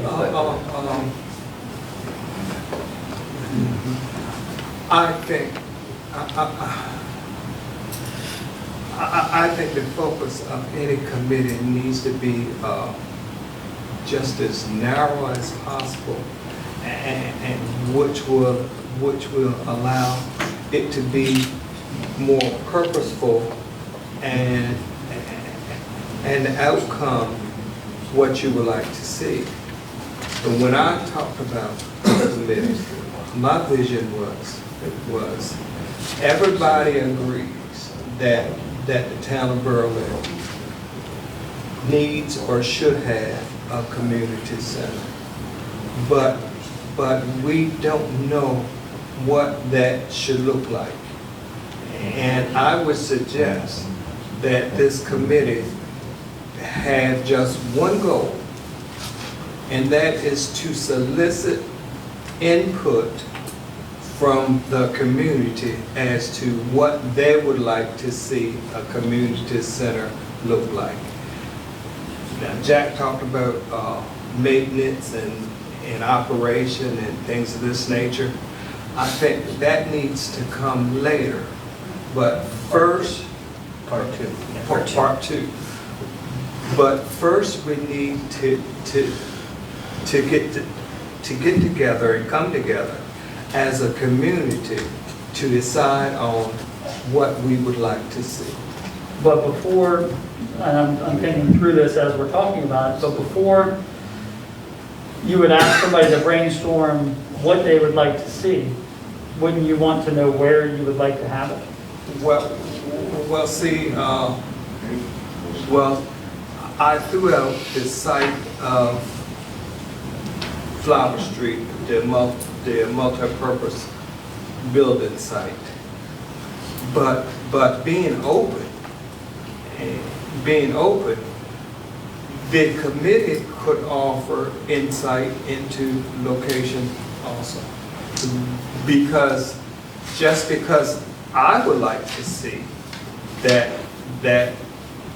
that site utilized in this effort. But we are a town. We need to solicit the input of the citizens of the town of Berlin to see what, and then it won't be what Dean says, it won't be what Troy says, it would be, or what the mayor has said, it would be, this endeavor has been developed by the town of Berlin. So hearing that, how do you suppose that the committee solicits input from the community? Well, just like us, we are a representative form of government, and by being really selective of who we ask to serve on this committee, we could get input from the various neighborhoods. It would be ideal to have somebody from every district, I agree. It is open to whoever is interested and would apply to that committee. However, what I would say is that part of the issue and part of the reason why you saw some funding for a community center and community planning, or the feasibility study and community planning, was because the important part about asking people to give their opinion is that you may only get it once or twice. And you want to capture that thought. You want to capture what people have to say. And the best way to do that sometimes is to get like focus groups of people that you can get a different cross-section of the community together to surface some ideas. You can do surveys. You can have community planning. I think Councilwoman Nichols brought this up as well, like having people put things up on like a vision board. But you want to make sure you don't lose the stuff along the way, and that data can be aggregated and used towards something sustainable. And that's the whole point. Whether the budget's done, but let's talk for a moment about the best way to maybe move forward with the community. Hold on one second. Maybe the best way to move forward with the community center is to maybe start with bringing somebody in to lead community planning. It would be a fraction of the cost of the $27,500. It would accomplish many of the things that you're talking about here this evening, but it would be in a tangible way, and once that project is done, it's scalable in a direction that's going to get us somewhere. You know, we have now a committee. We have the Parks Commission, for instance, which is led by the. You still lead Park Commission? Which is led by a current staff person. The Parks Commission could be charged with this responsibility to bring people together. That's all I'm saying. And I don't believe that there needs to be a separate budget item for us to bring people together and talk about what they would like to see. And the only thing that I would say is that when we look at other things that we do as a governing body, we apply the same thought process, right? When we talk about amending the comprehensive plan, when we talk about adding something to a planning document, we bring an outside party in to lead that discussion. And you want to capture those analytical points along the way. And getting to where Councilmember Orris is saying $10,000, you could cover that same project with a designated person that's going to cover the project from start to finish for less than $10,000. But I don't believe we're there yet. And that is what I'm trying to understand. I don't believe we're there yet. We don't even know what we want. Or where we want it to be. But the thing is that you bring up the site of the multi-purpose building. And the tricky part is, I know I'm not using my microphone, I'm sorry. The tricky part is that when you start throwing in the idea, if we're using town land, the objective is simplified, right? But the second that you want to start to pursue something that I agree with you is probably the best place to pursue, the site of the multi-purpose building where Shore Up is, and you and I have discussed this. And the thing is that that becomes more complicated because you're looking at a parcel of property that is not town-owned. You're looking at something that is owned by the BCIA, the Masons, and there's the interest with Shore Up. And in order to get all of those parties to the table and to get something that's capable of moving forward, it may require land acquisition, it's going to require MOUs, and it's going to require a partnership between all those entities. But you are somewhere now that I'm not there yet. And I repeat, we don't even know what we want. You're right, but we don't know what we want, and we don't know where we want it to be. So why can't we bring the community together to discuss this? So when I'm hearing, how about we take a look at both options? I think that's probably the best way to be the most educated and be able to make a good, clear decision, would be to send me your thoughts on what you would like to see within the committee, the scope of the work that you would like to have. I have shared that. Okay, send it. I can go back and listen, or I can go off my notes. If you would like, send me an email with that stuff in it. And then what I would like to also see is let's get somebody in here that maybe can talk about capturing analytical numbers and the services that can be provided, and then we'll make a decision. I would tend to agree with Dean. I think you're trying to advance this in a direction that we don't need to be in right now. You could ask 10 different people within this town what they want to see in a community center, and you would get 10 different answers. Yes, you would. I asked you that question the other day, and you had a great vision of, a rec center and all kinds of cool stuff that would be wonderful to have. My initial vision was, let's have just a nice meeting room. But there's got to be something in between. And if you put a committee of citizens together from various, parts of the town, whatever, you can determine exactly what we want to do in this town. Then you take it to the next level. Then you do the feasibility study to see if it's cost effective or not. I think starting off small with the committee, we can move this thing forward like it hasn't been in years. I don't think we're talking about what should be there. I think the only thing that we're talking about is the best way to capture the dialogue from the people of Berlin and use it in a way that's tangible. I think we can survey on our own, we can not spend a nickel a one, and get the same results. Yes, okay. Cool. So then, my motion is still, I will resubmit a motion of the council's support for the mayor to create a community center development committee of interested and concerned residents who should report to mayor and council once every quarter. So I have a motion by Councilmember Orris to form a committee to review the needs of a community center. Looking for a second. Second by Councilmember Burrell. All in favor, say aye. Aye. All opposed? And the motion passes unanimously. Please send me the information that you have, and we'll work to create that. My second motion then would be to, since the committee is approved with council support, is to allocate $10,000 to the committee for future use from the free reimbursement funding. What is that funding for, Councilmember? The reimbursement funding as far as? No, the $10,000. What's the intent? The intent would be to cover, it's a startup amount, basically cover potential costs of expert advice, fundraising efforts, or if the committee determines an actual feasibility study is needed, there's some funding there for them. With the approval of the mayor and council. Can I ask why you're pulling money from the CARES funding that we received and not from the designated fund for the community center? Well, because the 415, the restricted fund for the community center, I personally would prefer not to touch and leave that as much intact as we can for future construction.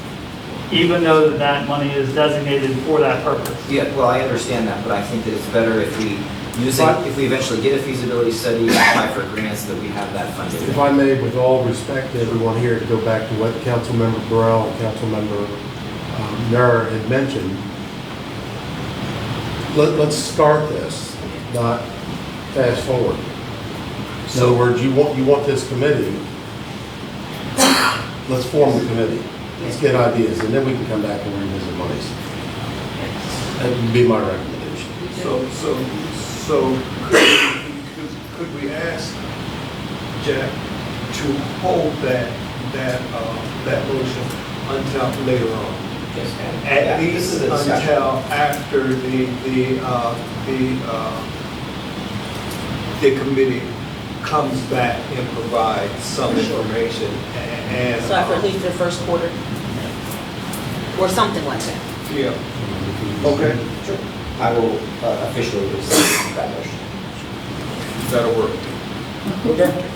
Any more comments from Councilmember Ward? Council, just want to clarify on the details. The community funds, they're not restricted, they're earmarked, they're just set aside. The monies that we have received for the COVID grant reimbursement, set aside. All this money is in fiscal 21. So going forward, if you are to proceed with advancing, whether from the COVID grant or from the community center, it's absolutely equal process. It's advancing from reserves. The monies that we receive as reimbursement for the COVID are part of the reserves for fiscal 21. Just Categorize as stabilization. they're in stabilization reserves right now as we speak. So they don't need to be moved. They're not restricted, neither the community center. Okay. Yes, thank you. That was, I'm done. Thanks. Thank you. Councilmember Purnell? This budget process has not been the same. I've been 12 years now. What was the biggest difference is when the proposal was made to have no tax increase. Knowing full well we've been watching things that we know need to be fixed, we know need to be done, but didn't get funded, didn't get allocated to fund, at the same time cutting everybody's pay. One thing I've learned in business, you do not take anything away from your employees you give them. Sooner or later, they may be phased out. If they don't do their job, then they get fired. If they do their job, then you reward them. You never, ever do what was proposed. It's rule number one. They're the best we got. A lot of them don't even really, they're working second, third times now in their life. And they like being here. And I think we need to reward them. And I think everybody should get a cost of living increase. And I think doing the job, they should do more. You all know that I don't think we went near far enough in what we did as far as raising the taxes, because I know that we're probably 3 years behind in what we had planned on doing as far as road reconstruction, and it's probably $150,000 to $200,000 we're behind. We'll see a whole bunch more. Now, don't get me wrong, $4 million is going to help out a lot, if and when we get that. But I just think the way we started this whole process off with no new taxes, before we even had the first idea of what the numbers were from the year before, was flawed. And I hope next time we take into consideration all this stuff before we start off the way we did this time. Thank you. Up next, Councilmember Nichols. First off, the conversation, the words, the comments from the community, greatly appreciated. With all due respect, the negatives and the positives, the agreeing and disagreeing, thank you. It means, if everyone agreed on every single thing, would it necessarily be just right? So, thank you. It's needed. I will say, I applaud you, Councilmember Orris, for coming up with a couple of plans to possibly get some movement going in areas that still need to be addressed, even though funds from certain spots don't need to be touched. But anyway, I applaud that. Good job. There are a few town actions that have taken place in the last week or so, after hours, on weekends. I know I've made some phone calls, and I know some citizens have been concerned, and they were all addressed, and I applaud Jimmy Charles and the crew. I will say Jamie and the guys, and Tim as well. I'll go back to Maple Avenue with the rain, and some of the citizens over there were getting waters high and whatever else, and had some questions and what to do, and new construction and whatever else. They felt that they were heard, there were some results. Good job, thank you. And those were weekend calls, like I'm making Sunday dinner and we're putting on boots to go look to see what happens. And it took us a little minute to pull State Highway in to get some answers, but it was done, so thank you. And again, even with the hole on Flower Street that was up to my ankle, because I went out and tried to put my foot in it. That was on a Saturday. Was it a Saturday or a Sunday? And I called and they took care of it. So I appreciate, I wanted to make sure I wasn't exaggerating when I said this hole could break somebody's ankle. So I stopped in the middle of the street to see for sure. And they came and they took care of it. Not saying that those are the only things that I thank you for, but those are a few of the weekend highlights that I know that I can say, I myself had made a phone call, and these guys have come out and handled it. I appreciate that. The citizens, not only of District 3, 4, and whoever else, we all appreciate it. And I'm quite sure that the average Joe who rides through appreciates their car not having to be wheeling. Thank you. Thank you. All right, up next is comments from the mayor. On the same topic of the boards and commissions, you can now apply for any board or commission that is has a vacancy by going to the town website. Under the mayor's office, there's a spot where you can become involved. All of our boards and commissions used to be appointed and then brought to the council for their up or down vote. Now you can apply, and that's opened up to anybody. We will try to balance that with a sense of keeping people within certain districts as long as we have a good, stable amount of applicants. But just food for thought, the new committee will also be something that anybody can apply for as well. With that being said, I know we've heard a lot about this budget process. I have my own thoughts about it as well, but I would say that if you go through and take a look, we didn't get anything different than what we've had in years past. And we've got a tax increase on the horizon for FY23. How big it'll be, I don't know. But we've got a lot of work ahead of us. Our financial position is not the strongest for the town of Berlin, which led to many of the decisions that had to be made for the FY22 budget. None of them were fun. I don't like making those decisions, but sometimes we have to. With that being said, happy Flag Day, happy Father's Day to everybody as it's coming right up this weekend. And we'll move into any comments that we have from the public. Anybody in the public that would like to address the mayor and council? Okay, comments from the press? Seeing none, Councilmember Burrell, you were up. Move to adjourn.